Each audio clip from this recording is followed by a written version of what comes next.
ప్రభు మనతో ఏం మాట్లాడినా విన్నారు. ఆయన మాటలు వినటకు శ్రద్ధ కలిగిన వారమై విందులని నేను ఎవరితో మాట్లాడను.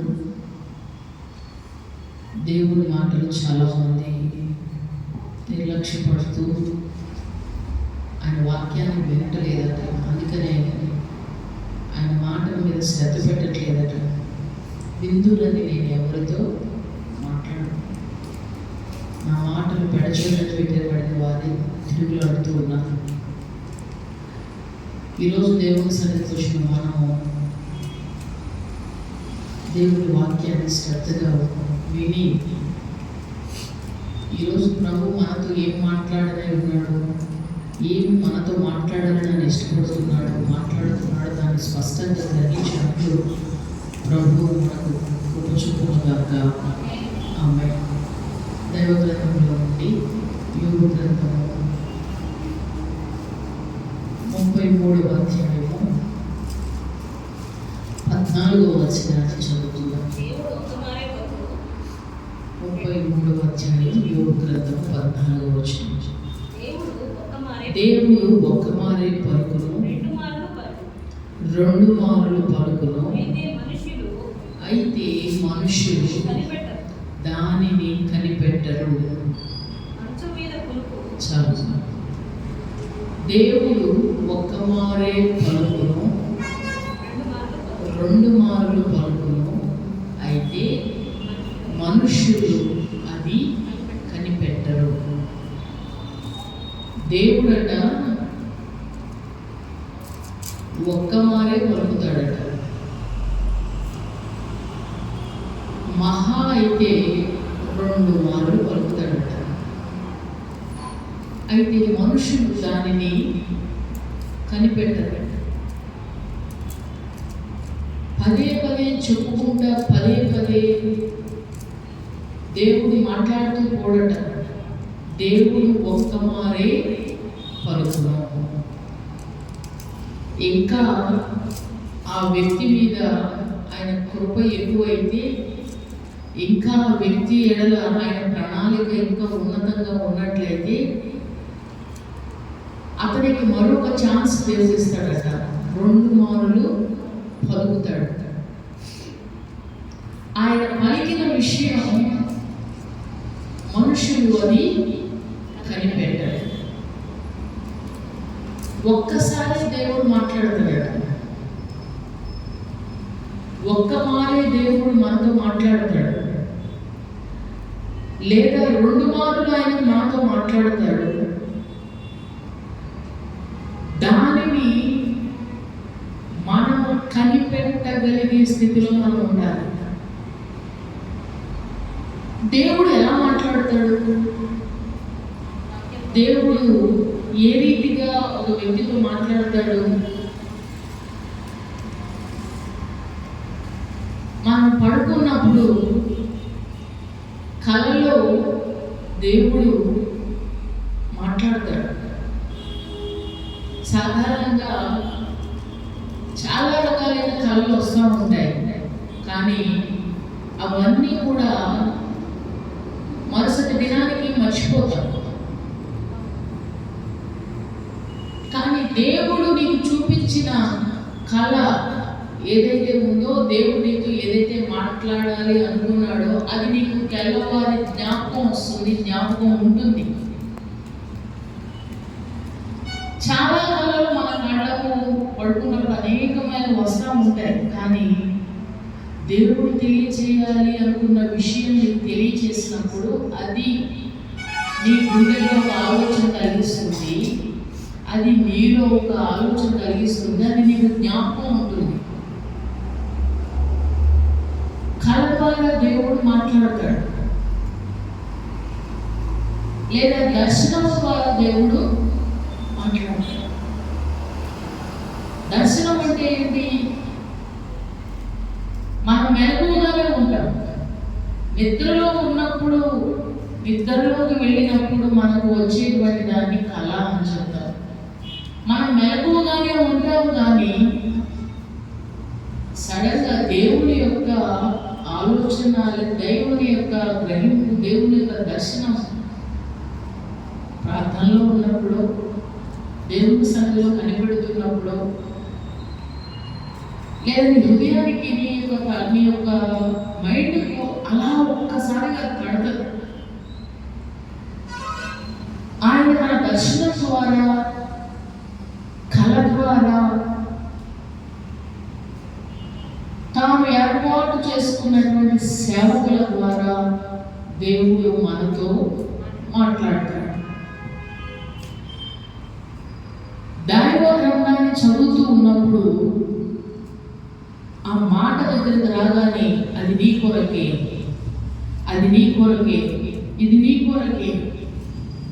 ఆ మాటలను గుచ్చుతూ, ఆ మాటలను సరిచేయడానికి ఇష్టపడుతున్నట్లుగా ఆ మాటను దేవుడు పదే పదే మనతో మాట్లాడుతూ, ఆ మాట ద్వారా దేవుడు బలపరచడం, బాగు చేయడం, సరిచేయడం జరుగుతుంది.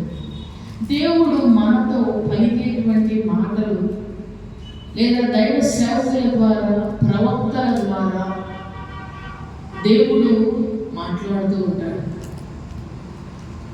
దేవుడు ఒక్క మారే పలుకుతాడు. కీర్తనలో ఉంటుంది, బలము తనదని ఆయన సెలవిచ్చాడు. బలము తనదని రెండవసారి కూడా ఆయన మాట్లాడాడు. రెండవసారి దేవుడు నీతో మాట్లాడుతున్నాడంటే దాని విషయమై నువ్వు శ్రద్ధ పెట్టాల్సి.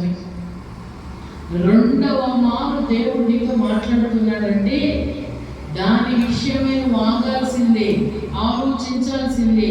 అక్కడ నువ్వు నిర్ణయం తీసుకోకుండా పొరపాటున కూడా వెనక్కు వెళ్ళకూడదు. రెండవ దానికి కూడా రాకముందే మొదటి దానికే ఒక్కమారి దేవుడు నీతో మాట్లాడి అవకాశాన్ని, ఒక్కమారి ప్రభు మాట్లాడి, దైవ గ్రంథంలో కొంతమంది వ్యక్తులను మన జ్ఞాపకం చేసుకుందాం. దేవుడు వారితో ఒక్కమారి మాట్లాడాడు. అప్పుడు సరి చేసుకోలేని వారు వారి జీవితంలో ఎప్పటికీ సరిచేయబడలేదు. దేవుడు ఒక్కమారే మాట్లాడినప్పుడు, దేవుడు మాట్లాడినప్పుడు సరి చేసుకోవాలని తెలిసి కూడా సరి చేసుకోలేనటువంటి వారు వారి జీవితంలో చాలా దారుణంగా ముగించాల్సిన పరిస్థితి వచ్చింది.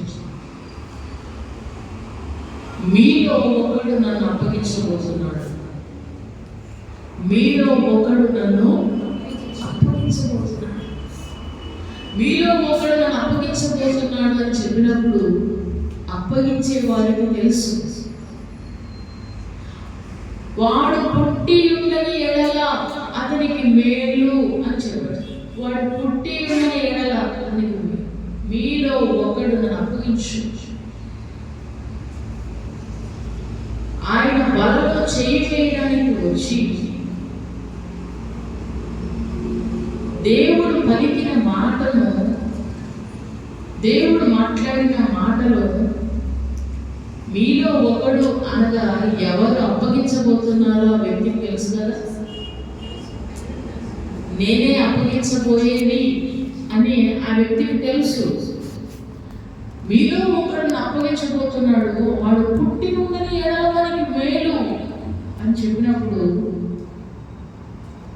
ఆ మరుక్షణమే అతను పశ్చాత్తాపడి క్షమాపణ అడిగి ఉండే పరిస్థితి వేరుగా ఉంది. దేవుని మాటను దేవుడు మాట్లాడుతూ ఉండగా నిర్లక్ష్యం చేస్తే ఏమవుతుంది? దేవుడు ఒక మాట పలికాడు, బలలో చేయి వేశాడు, రొట్టె తీసుకున్నాడు, వెళ్ళిపోయాడు. చివరికి ఏమయ్యాడు? అతని జీవితం ఏమైంది?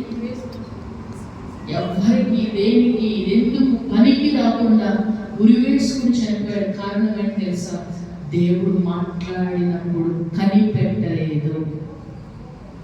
మనుషులు అది కనిపెట్టలేదు. దేవుడు మాట్లాడుతున్నప్పుడు, ఆయన నీతో స్పష్టంగా మాట్లాడుతున్నప్పుడు నీవు దాన్ని గ్రహించాలి, దాన్ని కనిపెట్టాలి. కనిపెట్టకపోతే జీవితం తారుమారైపోతుంది. పదాక చెప్పుకుంటా కూర్చోడు దేవుడు. ప్రతిసారి చెప్పింది చెప్పుకుంటా కూర్చోడు దేవుడు. ఆయన ఒక మారు పలుకును, 2 మారులు పలుకును, లేదా 2 మారులు పలుకును. మనుషులు దానిని కనిపెట్టాలి. మీలో ఒకడు అప్పగించబోతున్నాడు నేను ప్రభు పలికినప్పుడు కనిపెట్టలేదు.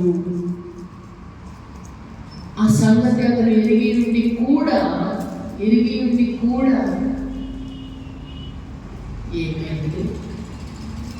ఏమవుతుంది? ఎంత నిర్లక్ష్యం!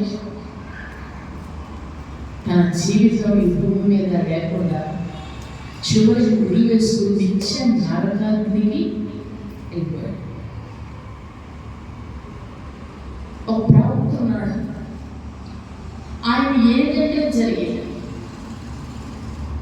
ఆయన శపిస్తే శాపం వచ్చేది, ఆశీర్వదిస్తే ఆశీర్వాదం వచ్చేది. ఆయన ఏది మాట్లాడితే జరిగేది. ఆయన ఎదురు కొంతమంది మనుషులు వచ్చారు. లోపల ఒక విషయం గురించి డిస్కషన్ జరుగుతూ ఉన్నది. నీవు రావాలి, పలానా వ్యక్తులను పలానా మనుషులను శపించాలి. ఆ విషయంలో ఆయన అంటాడు, నేను నా దేవుడి దగ్గరికి వెళ్ళి ఆయన ఏం సెలవించునో దాని విషయమై నేను అడిగి వస్తాను. లోపలికి వెళ్ళి దేవుడిని అడుగుతాడు, ప్రభా ఈ మనుషులు నన్ను అడుగుతున్నారు, వెళ్ళమంటావా వద్దంటావా? వెళ్ళమంటావా వద్దంటావా? అప్పుడు ప్రభు ఏం చెప్పాడు? వెళ్ళొద్దు, వెళ్ళొద్దు. వద్దు అని అనగానే వచ్చి ప్రభు నన్ను వెళ్ళొద్దు అంటున్నాడు, మీతో కూడా నేను రాను అని చెప్పాడు.